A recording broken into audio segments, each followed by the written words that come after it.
Magandang araw at gabi mga kakulay. Deep Red Mystery Files. Let's go!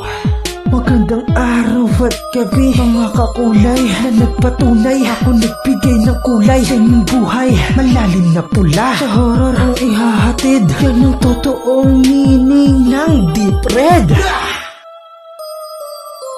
Deep Red Mystery Files. Alamat ng kauna-unahang tiyanak sa panulat ni Donald Duck.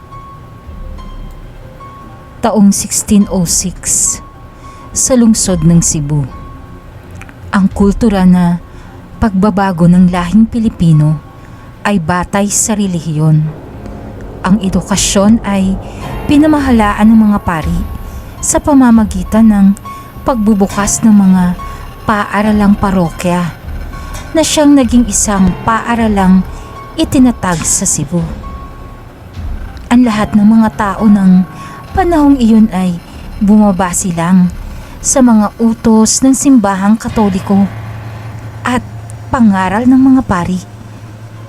Si EJ, ang isa sa nabiyayaan na makapag-aral sa paaralang parokya sa pamumuno ni Father McCoy. Si EJ ay isa sa pinakamatalinong mag-aaral sa panahong iyon, kaya madalas siyang pinupuri ng mga pari, lalo na si Father McCoy na para na siyang anak kong ituring. Subalit, nag-iba ang tingin ni Father McCoy nang makita niya itong naliligo sa banyo na walang saplot sa katawan. Doon ay hindi na mapigilan ng pari ang bugso ng kanyang damdamin at init na bumabalot sa kanyang buong katawan. Dahan-dahan siyang lumapit sa dalagang walang kamuwang-muwang at kanyang sinunggaban. Ha? Ano pong ginagawa niyo, Father McCoy? Sambit ng dalaga na hindi na makagalaw dahil hinawakan siya ng mahigpit sa kamay ng pari. Huwag kang maingay, EJ. Kung hindi, papatayin kita. Sambit ng pari na halos demonyo na itong nakatitig sa hubad na katawan ng dalaga. Walang nagawa si EJ ng panahong iyon at inangkin nga siya ng pari at paulit-ulit siyang ginahasa. Matapos ang pangyayaring iyon ay hindi na nakikipag-usap si EJ sa mga tao at kahit sa kanyang pamilya ay hindi na rin siya nagpapakita.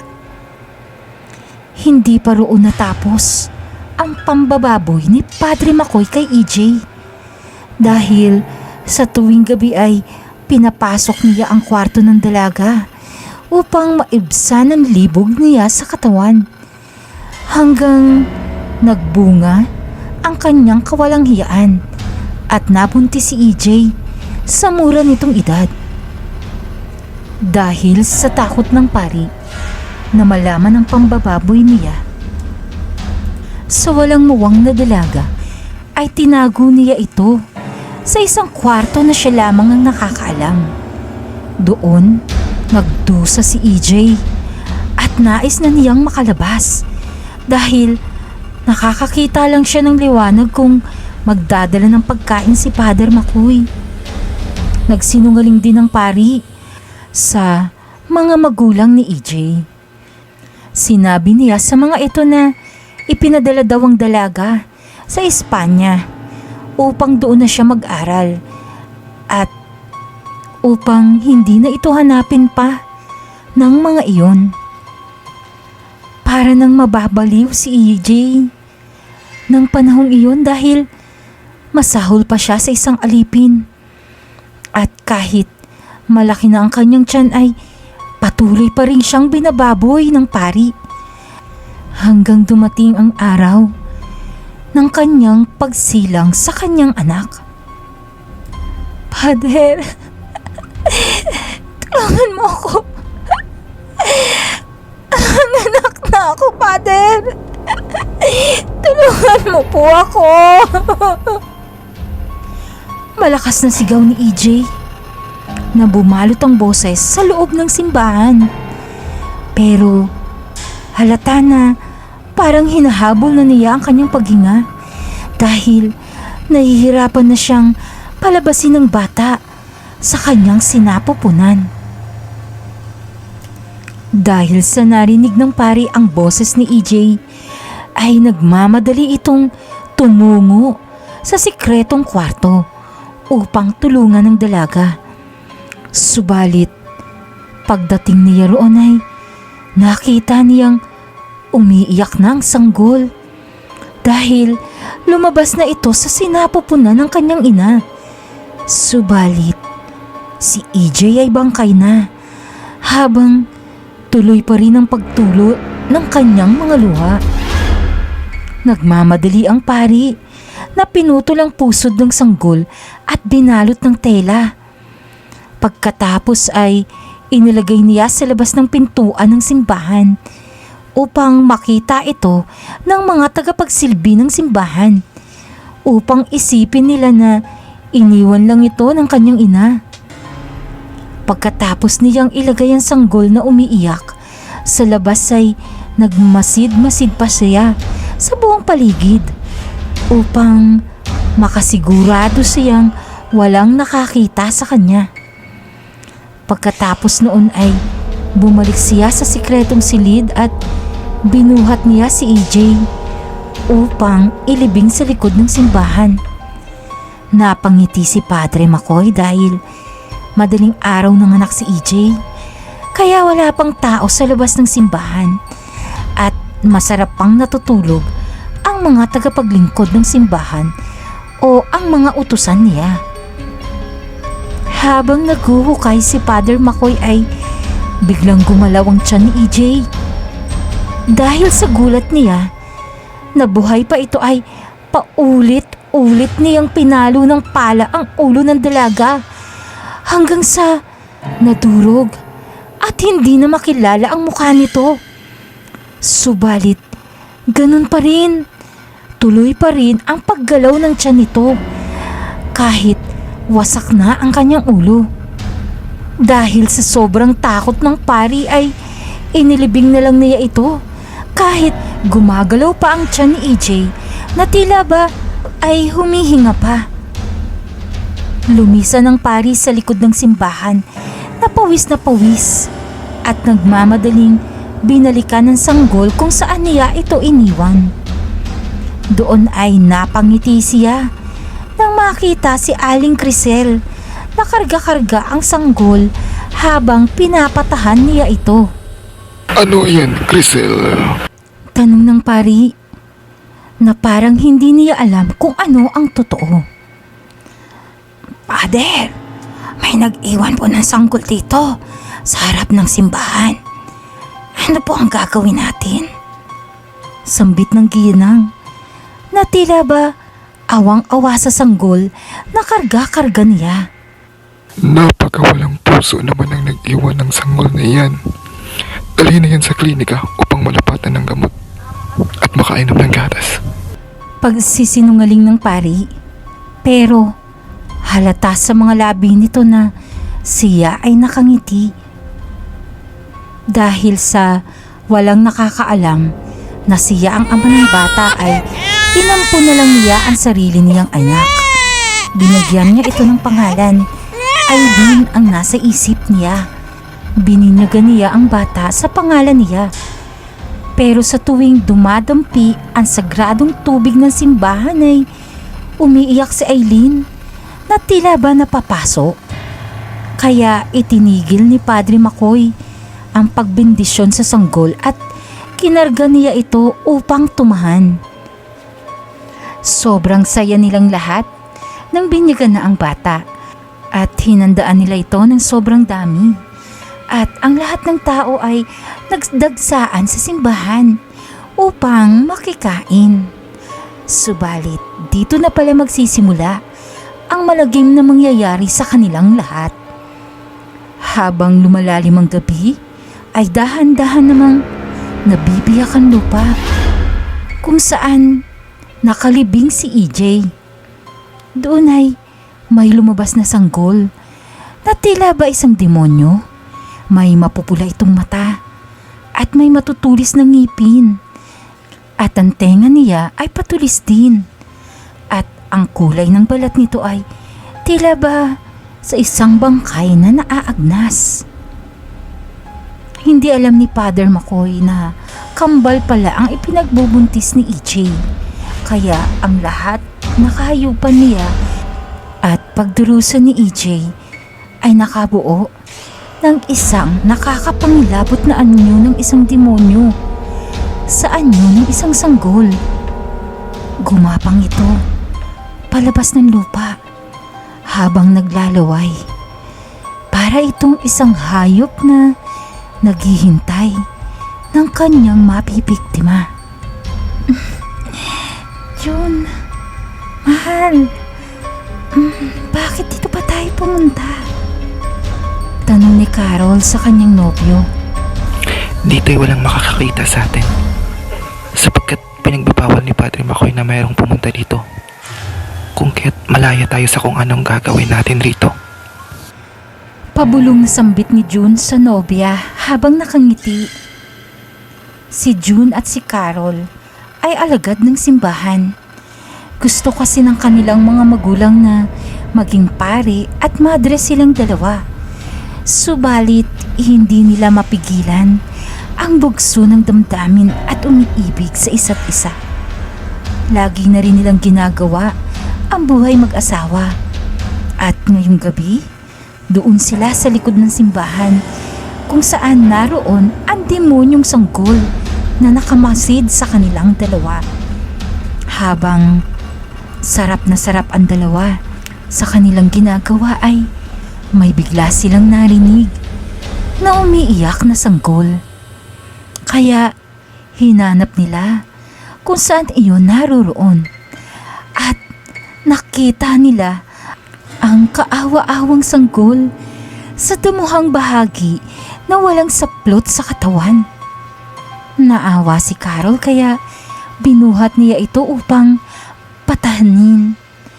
Ngunit habang karga-karga niya ang sanggol ay nagbago ito ng anyo bilang isang demonyo hanggang sa sinunggaban ang kanyang liig at bumulwak ang kanyang sariwang dugo na tumalsik pa sa mukha ni June.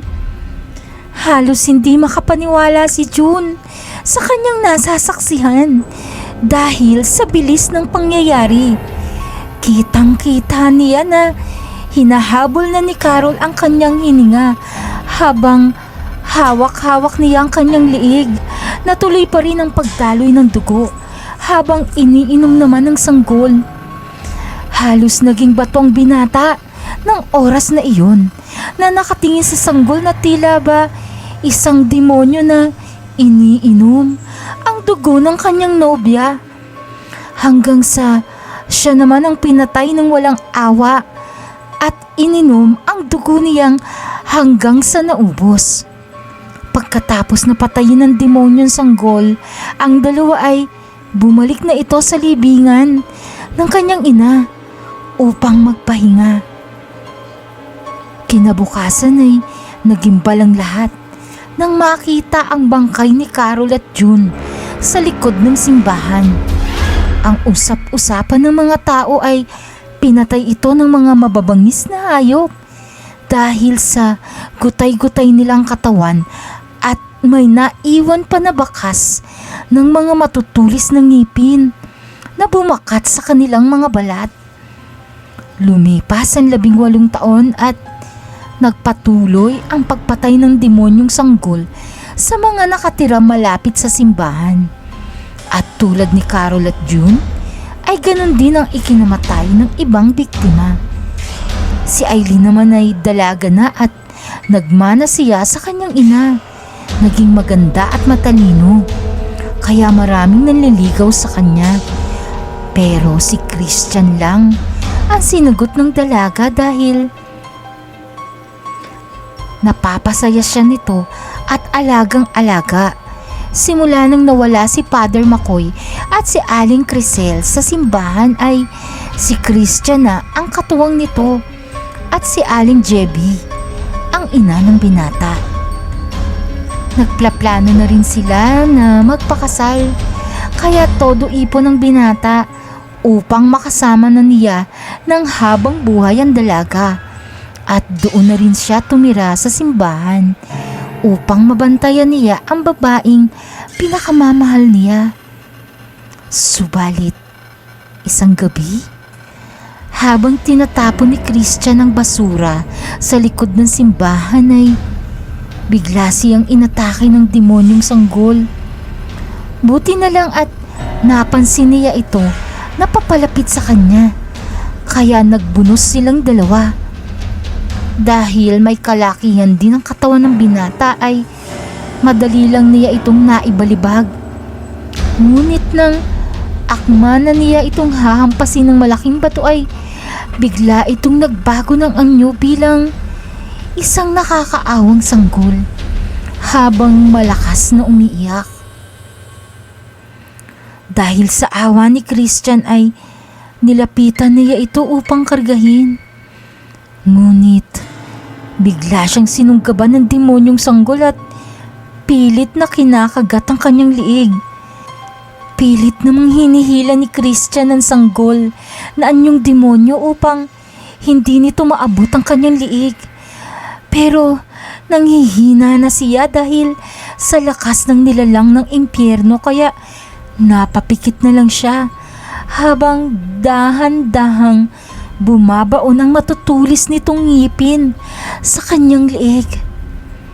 Ngunit bago pa tuluyang malagutan ng hininga si Christian ay dumating si Aileen sa kinaroroonan nila at sinabit niya sa liig ng kanyang kakambal ang rosaryo na kwintas na binasbasan ng sagradong tubig ng simbahan.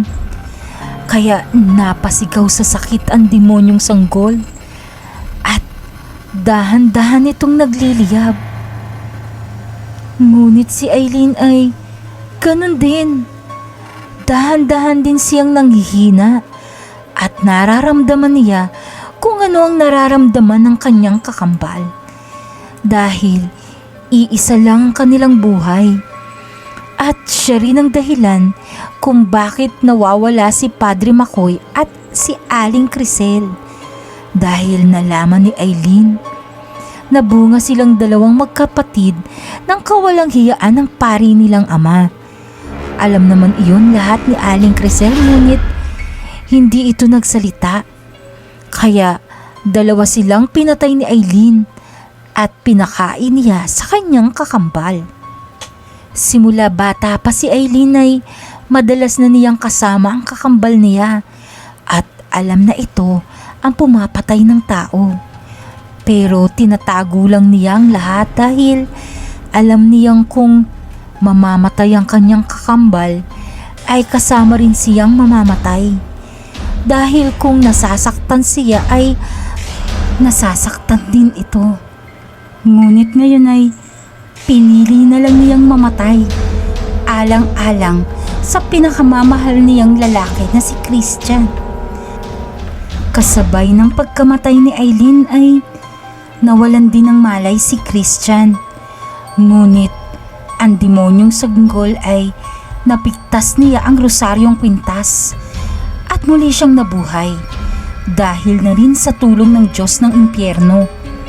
Dahil gusto ni Satanas na ipagpatuloy niya ang paghahasik ng lagim at pagpatay ng mga tao dito sa mundong ibabaw.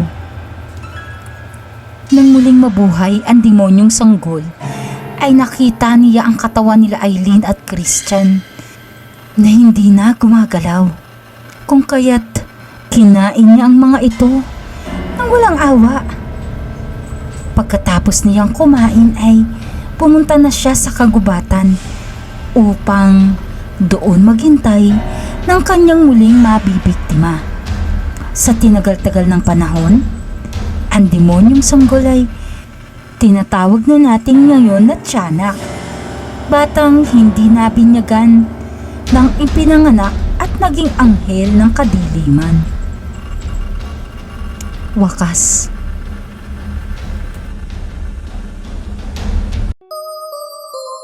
Magandang araw at gabi mga kakulay. Different Mystery Files. Let's go! Magandang araw at gabi mga kakulay na nagpatunay. Ako nagbigay ng kulay sa inyong buhay. Malalim na pula sa horror ang ihahatid. Yan ang totoong meaning ng Deep Red. Different Mystery Files.